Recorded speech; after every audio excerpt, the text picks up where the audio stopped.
بالله من الشيطان الرجيم بسم الله الرحمن الرحيم صاد والقرآن ذي الذكر.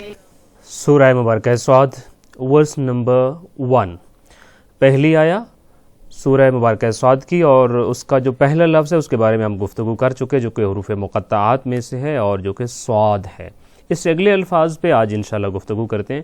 والقرآن، اور قسم ہے قرآن کی. ذی کا مطلب ہوتا ہے صاحب، والا. کس چیز والا؟ الذکر، جو کہ ذکر والا ہے.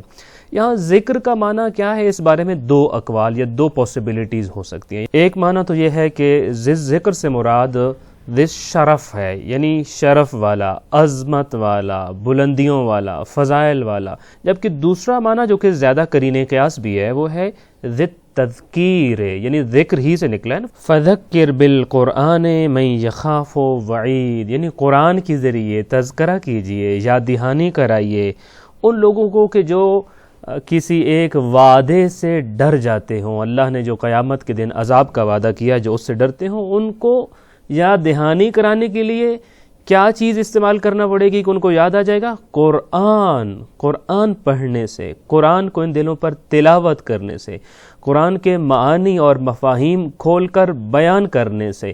فَاصْدَعْ بِمَا تُؤْمَرْ کا جو حکم تھا وہ بھی یہی تھا کہ ان کے سینے چیر کر قرآن کی آیات اور مفاہیم اور الفاظ اور مطالب کو ان کے دلوں میں ڈال دو. پھر کیا ہوگا؟ فذکر بالقرآن، قرآن کے ذریعے یاد آ جائیں گی وہ باتیں جو بھول گئے تھے، یاد آ جائیں گی وہ باتیں جو کہ بھلا دی گئی تھیں، جن کے اوپر ڈسٹ پڑ گئی تھی. یہ قرآن کیا کرتا ہے؟ زنگ اتارتا ہے. قرآن کیا کرتا ہے؟ دل کے اوپر جو غلاف پڑ جاتے ہیں، پردے پڑ جاتے ہیں، جو ڈسٹ پڑ جاتا ہے، اس کو اٹھا دیتا ہوتا ہے. اس کا دوسرا معنی ذکر کا، یعنی ذکر تذکیر، یعنی کیا مطلب ہے؟ ایک سبق بھول گیا تھا، اس سبق کو یاد کرانے والا قرآن ہے. ایک چیز معلوم تھی لیکن انسان غافل ہو گیا، غفلت میں چلا گیا. غفلت سے اچانک اور چونکا کر جگا دینے والی چیز کیا ہے؟ کون سا نسخہ ہے؟ قرآن ہے. یا ذکر تذکیر کا معنی کیا ہوگا؟ وہ چیز جو نصیحت سے پر ہے اور نصیحت سے بھری ہوئی ہے. یہ قرآن وہ نسخہ ہے جو غفلت سے جگائے گا، جو بھولا ہوا سبق یاد دلائے گا، جو کسی بھی دل کو اس کی اوریجنل حالت اور اس کی فطرت کی طرف پلٹا دے گا. ذکر کا معنی ان تمام معنی میں سے کوئی سا بھی معنی مراد لیا جا سکتا ہے. اس پوری آیت کا ترجمہ اس طرح سے ہو جائے گا کہ صاد قسم ہے نصیحت والے قرآن کی، جس کی نصیحت کیا ہے؟ یا تو صاحب شرف ہے یا پھر وہ نصیحت غفلت سے جگا دینے والی ہے. اچھا، یہاں پہ عمومی طور پر ہمارے ہاں بھی ہم دیکھتے ہیں کہ جب کسی چیز کے بارے میں ہم قسم اٹھاتے ہیں، کہ مثال کے طور پہ، اور شرعی قسم کی بھی اجازت ہے، البتہ قسم کے مواقع ہیں، ہر جگہ پہ قسم اٹھانا مناسب بھی نہیں ہے بلکہ روکا گیا ہے. جہاں قسم کے مواقع ہیں، انسان قسم اٹھاتا ہے تو قسم کے بعد اس کا پھر ایک جواب قسم ہوتا ہے. مثال کے طور پر ہم کہتے ہیں واللہ، خدا کی قسم، تو اب سننے والا انتظار میں ہوتا ہے، یعنی خدا کی قسم کیا ہوا یا کیا کہنا چاہ رہے ہو. قسم کا ایک جواب ہوتا ہے جو کہ جواب قسم کہلاتا ہے. جس چیز کے اوپر قسم کھائی جا رہی ہوتی ہے، قسم اٹھائی جا رہی ہوتی ہے. یہاں پر والقرآن ذکر قسم ہے نصیحت والے قرآن کی. اگر ہم اگلی دوسری اور تیسری آیا پڑھیں تو انسان ڈھونڈتا ہے کہ اچھا قرآن نے قسم اٹھائی ہے، جواب قسم کہاں ہے؟ جس چیز کے اوپر قسم اٹھائی ہے وہ بات کیا تھی؟ چونکہ اگلی آیا میں تو ایک نیا موضوع شروع ہو جاتا ہے کہ بلکہ جن لوگوں نے اس کا انکار کیا وہی کمانڈ اور مخاصمت میں مبتلا ہیں. یہ ورس نمبر 2 کا ترجمہ بنتا ہے. تو جواب قسم کہاں ہے؟ اس کے بارے میں 3 اقوال ہیں. ایک قول تو یہ ہے کہ اس کے اندر جواب قسم محذوف ہے، یعنی یہاں موجود نہیں ہے. اور قرآن کا یہ کمال ہے کہ قرآن بعض مواقع پہ ایسی گفتگو کرتا ہے کہ اگلی گفتگو یوں سمجھ آتی ہے کہ اس کا ذکر کرنے کی ضرورت بھی نہیں ہوتی. جب یہ کہہ رہا ہے قرآن کی قسم ہے نصیحت کرنے والے قرآن کی، تو اس کا اگلا جو چیز یہاں محذوف ہے وہ یہ ہے کہ قرآن سچا ہے، برحق ہے، اس کی نصیحت میں کوئی شک شبہ نہیں ہے، اس کے تذکرہ ہونے میں، اس کی یاد دہانی کرانے میں، اس کے قائم کردہ دلائل میں، اس کے حقائق میں کوئی شک نہیں ہے، کوئی ابہام نہیں ہے. ایک جو قول ہے یا جو ایک تفسیر ہے وہ یہ ہے کہ قرآن کے اس آیا میں جو قرآن مجید کی قسم اٹھائی گئی ہے وہ اس کا جواب قسم یہاں پہ محذوف ہے، ذکر نہیں ہے، اس کا معنی یہ بنتا ہے کہ قرآن لا ریب ہے، بے شک ہے، اور اس میں کسی قسم کا ابہام نہیں پایا جاتا۔ دوسرا ایک قول یہ ہے کہ نہیں، یہ جواب قسم جو ہے وہ مقدم ہے، یعنی قسم سے پہلے جواب قسم آ گیا ہے، اور وہ کیا تھا؟ سواد۔ والقرآن چونکہ قسم ہے، اس سے پہلے سواد ہے۔ سواد سے بعض لوگوں نے یہاں مراد لیا ہے صدقہ، یعنی نبی صلی اللہ علیہ وآلہ وسلم نے جو کہا وہ سچ ہے۔ تو جواب قسم یہ ہو گیا، قسم ہے نصیحت کرنے والے قرآن کی، کس بات پر؟ کہ نبی کریم صلی اللہ علیہ وآلہ وسلم نے جو کہا ہے وہ سچ ہے اور حقیقت ہے۔ البتہ یہاں ایک اور تیسرا قول بھی موجود ہے کہ والقرآن ذی ذکر، یعنی قرآن مجید جو کہ نصیحت والا ہے، تذکرہ والا ہے، یاد دہانی والا ہے، اس کی قسم ہے، اور اس کا جو جواب ہے وہ ورس نمبر 3 میں بیان ہوا ہے۔ ورس نمبر 2 جو بیچ میں آئی ہے وہ یہ سمجھ لیجئے بیٹوین پیرنتھیسز ہے، ایک ایسی چیز ہے جس کا آنے والی آیات کے ساتھ تعلق تھا، لہٰذا اس کو یہاں پر بیان کر دیا گیا۔ سو ورس نمبر 3 میں یہ ہوتا ہے کم اہلکنا من قبلہم من قرن، یعنی ہم نے ان سے پہلے کتنی ہی قومیں ہلاک کر دی ہیں۔ سو قسم اس چیز کے اوپر اٹھائی گئی ہے، یعنی ہمیں قرآن مجید کی قسم ہے جو کہ نصیحت کرانے والا، یاد دہانی کرانے والا ہے کہ ہم نے تم سے پہلے کتنی قوموں کو ہلاک کر دیا ہے۔ ہم قسم کھا کے یہ بات کہہ رہے ہیں تاکہ دلوں کو متوجہ کیا جا سکے۔ اچھا، آج کی اس آیا میں جو اہم ترین لفظ ہے جس پہ ہم نے بہت توجہ دینی ہے وہ ذی ذکر ہے۔ ذی ذکر جیسے میں نے ابھی آپ سے کہا کہ اس کا اصل معنی یا اصل مفہوم بنتا ہے یاد دہانی کرانا، تذکرہ کرنا۔ تذکرہ اس چیز کا ہوتا ہے جو پہلے سے معلوم ہو۔ دیکھیے یاد دہانی کس چیز کا ہوتا ہے؟ ریویژن، ریوائزڈ ورژن کیا ہوتا ہے؟ ریویژن اسی چیز کا ہے کہ جو آپ کو پہلے معلوم تھا پھر کسی وجہ سے بھول گیا، آپ غافل ہو گئے، ہم نسیان کا شکار ہو گئے، بعد میں اس کا تذکرہ اور اس کی یاد دہانی کرائی جاتی ہے۔ تو قرآن مجید جو ہے وہ یاد دہانی کراتا ہے۔ کس چیز کی یاد دہانی کراتا ہے؟ یہ ان تمام حقائق کی یاد دہانی کراتا ہے جو انسان کی فطرت کے اندر اللہ نے ودیعت کر دی تھی، لیکن انسان ان کو کسی سبب سے بھول گیا ہے۔ اور الگ سے ایک یہ موضوع بنتا ہے کہ اللہ نے جب فطرت دے کر بھیجا ہے تو انسان بھولتا کیوں ہے؟ اس کا مختصر جواب یہ ہے کہ انسان اپنی اٹیچمنٹس کے ساتھ اپنی فطرت کو بھی بھلا سکتا ہے۔ لہٰذا ایک بہت اہم بات جو ہمیں اپنی زندگی میں مد نظر رکھنی ہے کہ مجھے اپنی اٹیچمنٹس کو زندگی بھر چیک کرتے رہنا ہے، وگرنہ یہ اتنا خطرناک مرض ہے کہ مجھے میری فطرت سے ہٹا دے گا، مجھے غیر فطری اور فطرت سے ہٹے ہوئے رستوں والا بنا دے گا۔ سو قرآن یاد دہانی کراتا ہے ان تمام حقائق کی کہ جو اللہ نے انسان کے اندر ڈال دیے تھے اور ان کا میڈیم فطرت تھا، لیکن انسان یہاں پر آ کر ان کو بھول گیا ہے، تو قرآن ان کی یاد دہانی کرانے والا ہے۔ اور کس چیز کی یاد دہانی کراتا ہے؟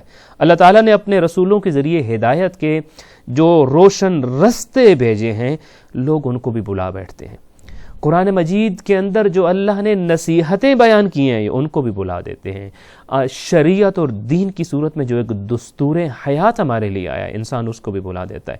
اگر ان ساری چیزوں کو یاد کرنا چاہتا ہے کوئی، اگر ان ساری چیزوں کی طرف واپس پلٹنا چاہتا ہے، تو واپس پلٹنے کا جو رستہ ہے وہ قرآن مجید ہے۔ والقرآن ذی ذکر، ان چیزوں کی طرف۔ لیکن سم ٹائمز ہمیں معلوم ہوتا ہے کہ فلاں چیز بہت اچھی ہے، مگر ہم اس کی طرف جا نہیں پا رہے ہوتے، تو ہمیں رستہ نہیں مل رہا ہوتا۔ قرآن یہی کہہ رہا ہے کہ اگر تم ان رسولوں کی جو تعلیمات تھیں ان کی طرف پلٹنا چاہتے ہو، فطرت کی طرف پلٹنا چاہتے ہو، لیکن رستہ گم کر بیٹھے اور واپس پلٹا نہیں جا رہا، تو آؤ ہم تمہیں رستہ بتاتے ہیں۔ والقرآن ذی ذکر، اس طرف پلٹانے والی جو چیز ہے وہ قرآن ہے۔ قرآن کے پاس آ جاؤ، قرآن تمہارا ہاتھ تھام کر تمہیں ائمہ کی تعلیمات کی طرف، نبیوں کی محنت کی طرف اور فطرت کی راہ کی طرف لے کے چل پڑے گا۔ اور کیا یاد کراتا ہے قرآن مجید؟ دیکھیے زندگی میں ہم ایک چیز جانتے ہیں کہ زندگی کا اختتام حقیقی اختتام نہیں، بلکہ اس کے بعد تو مرحلہ حساب و کتاب آ رہا ہے، پھر اس کے بعد جزا و سزا کا مرحلہ آ رہا ہے۔ اس کو بھی قرآن بار بار یاد کراتا ہے کہ اسی کو سب کچھ مت سمجھ لیجئے، یہ تو ایک بہت چھوٹا سا پورشن آف لائف ہے۔ لائف کا ایک بہت بڑا حصہ تو اس کے بعد ہے جو انتقال کے بعد انسان کا شروع ہونے والا ہے۔ وہاں حساب بھی ہے، کتاب بھی ہے، جزا بھی ہے، سزا بھی ہے۔ اس کے بارے میں انسان کو ریمائنڈرز دیتا رہتا ہے، اس کے بارے میں تذکرہ کرتا ہے، یاد دہانی کرتا ہوتا ہے۔ سو یہ پہلو اور اس سے ہٹ کر نہ جانے کتنے ہی پہلو ہیں جو قرآن مجید کے اندر موجود ہیں، جو کہ ذکر کے عنوان سے، یعنی قرآن یاد دہانی کرا رہا ہے۔ اس آیا سے جو ہمیں آج پڑھ کر اپنی زندگی کے لیے ہمیں جو چیزیں ڈیرائیو کرنی ہیں، حالانکہ بظاہر تو ایک سادہ سا آپ کہہ لیجیے اس طرح کی آیات ہوتی ہیں جن کو پہ اگر رکا نہ جائے تو سادہ سی بات لگتی ہے کہ قسم ہے نصیحت کرنے والے قرآن کی، اور انسان ڈھونڈتا ہے کہ جوابی قسم کدھر ہے اور اس کی طرف مشغول ہو جاتا ہے.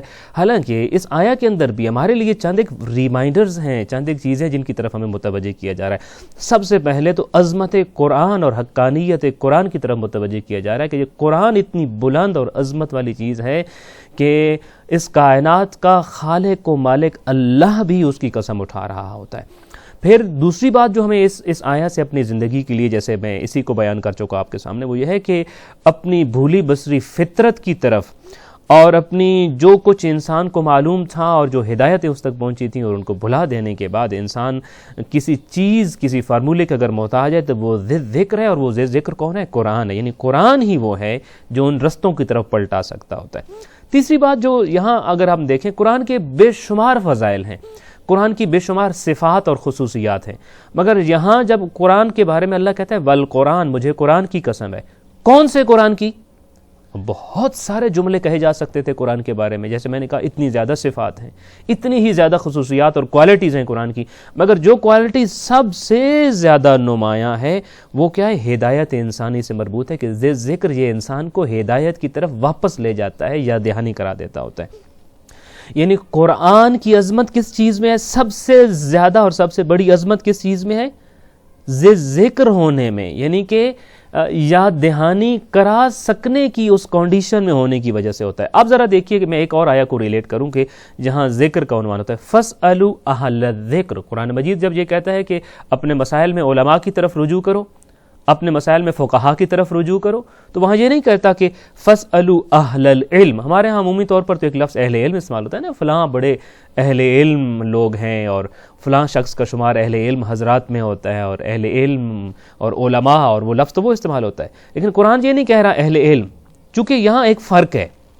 عالم وہی قیمت رکھتا ہے اور وہی حقیقی عالم اور عالم ربانی ہے جو خود غافل نہ ہو.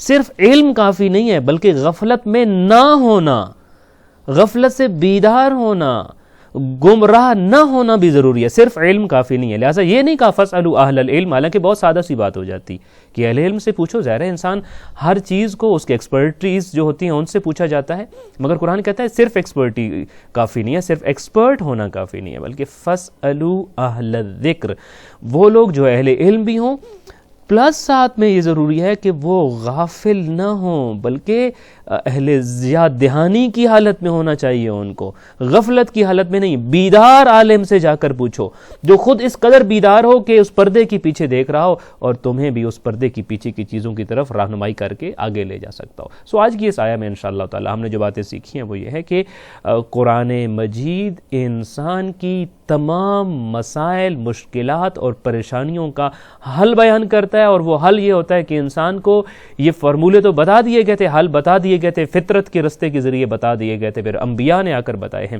مگر انسان بھول جاتا ہے ان بھولے ہوئے رستوں کی طرف. وہ جو جانتا تھا اور اب انجان ہو گیا جن سے، ان چیزوں کی طرف واپس کوئی جانا چاہتا ہے تو قرآن کی طرف پلٹے گا، اور قرآن مجید اس کو صحیح رہنمائی کرتے ہوئے فطرت کے رستے پر گامزن کر دے گا جو کامیابی کا رستہ ہے. دعائے خالق کائنات ہمیں اپنی زندگی میں اپنی فطرت سلیمہ، جو خالق کائنات نے جس فطرت کے اوپر، جس میں ڈھیروں ہدایت کے سبق پڑھا کر ہمیں بھیجا گیا، اس رستے کے اوپر زندگی گزارنے کی توفیق عطا فرمائے. والسلام علیکم ورحمۃ اللہ وبرکاتہ.